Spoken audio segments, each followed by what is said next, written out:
Is the Middle-earth pagan? I wanted to address this issue because I have seen people making this accusation on a few different occasions. The short answer is no, but as it happens, JRR Tolkien addressed these sorts of accusations while he was alive. So without making any assumptions, inferences, or leaps in logic, I will quote directly from his letters. He says, "The Lord of the Rings is of course a fundamentally religious and Catholic work, unconsciously so at first, but consciously in the revision." Letter 142. Or more important, I am a Christian, which can be deduced from my stories, and in fact a Roman Catholic.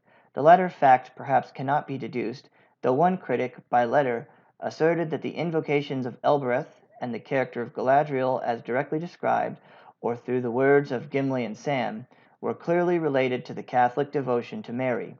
Another saw in Waybread, limbas equal viaticum, and the reference to its feeding the will, volume 3, page 213, and being more potent when fasting, a derivation from the Eucharist. That is, far greater things may color the mind in dealing with the lesser things of fairy story, letter 213. Actually, I am a Christian, and indeed a Roman Catholic, so that I do not expect history to be anything but a long defeat, though it contains, and in a legend may contain more clearly and movingly, some samples or glimpses of final victory, letter 195. I also see history this way. Some people have also asserted that the Middle-earth is a pagan work because of the use of the word wizard. I have even seen it compared with the Harry Potter series for this reason. Harry Potter, of course, was not around when JRR Tolkien was alive, but there were people that expressed concern over the use of wizard, so that issue was also addressed. He says, "But wizards are not in any sense or degree shady, not mine. I am under the difficulty of finding English names for mythological creatures with other names, since people would not take a string of elvish names, and I would rather they took my legendary creatures even with the false associations of the translation than not at all. Even the dwarfs are not really Germanic dwarves, Zwerger, Dwergus, Dwerger, and I call them dwarves to mark that.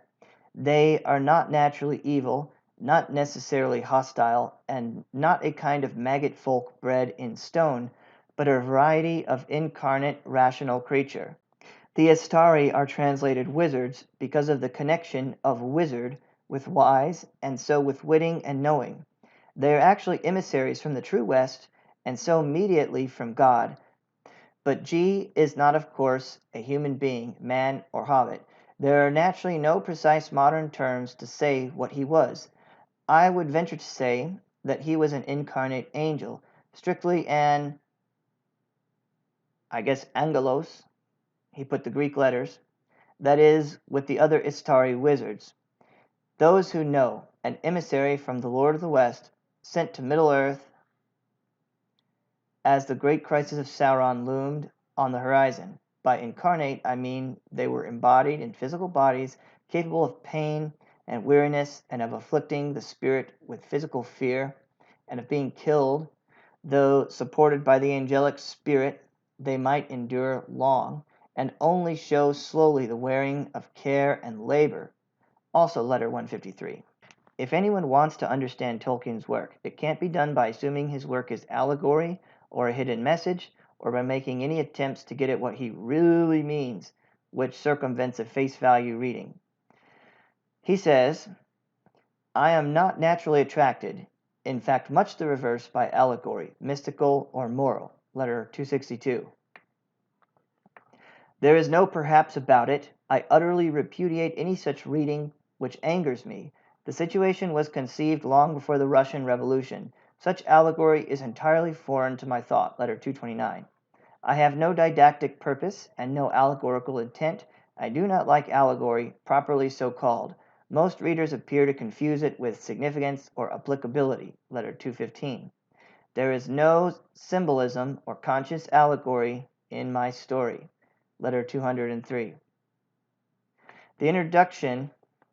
In the introduction for Fellowship of the Ring, he says, "I cordially dislike allegory in all its manifestations, and always have done so since I grew old and wary enough to detect its presence. I much prefer history, true or feigned, with its varied applicability to the thought and experience of readers. Yet people still insist on saying that they have discovered something, figured it all out, or found the real meaning. I think part of the problem, at least in the United States, is the way people are taught in English classes to see everything written in a story as code for something other than the apparent meaning. I took AP English for 11th and 12th grade, and so much time there was spent on interpreting the stories we read, going on about what it really means and what the author is trying to say. Everyone has to write an essay about what it means when a leaf falls off a tree, and everyone comes up with a different answer, and everyone still passes. So much nonsense went on, and a lot of what happened was just giving an A for effort, or just the appearance of effort. So if people are trained to think that everything is a symbol for something, of course they will have a harder time taking things literally and at face value. I don't know if this is how things are done in public education in other countries, but that's how it is here. Another problem is that a lot of self-identified Tolkien fans are not actually fans, and they are less interested in his work than what they think they can make of it.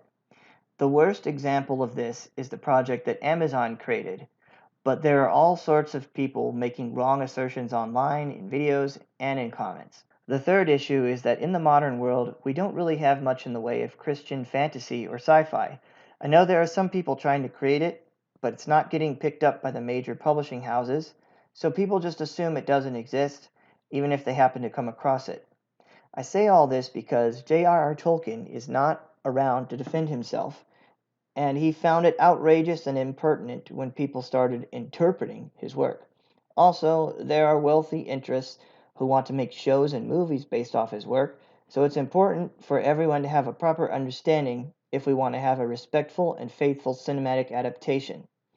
For certain, J.R.R. Tolkien's work and thought process is worth study, but that cannot be done by choosing to disregard his thought process to begin with. Thanks for listening.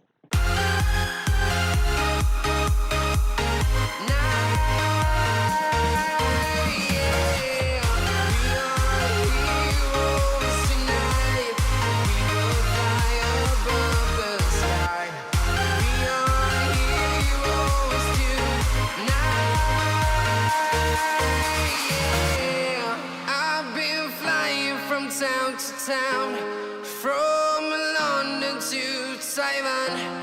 I've been all around the globe trying to protect your soul.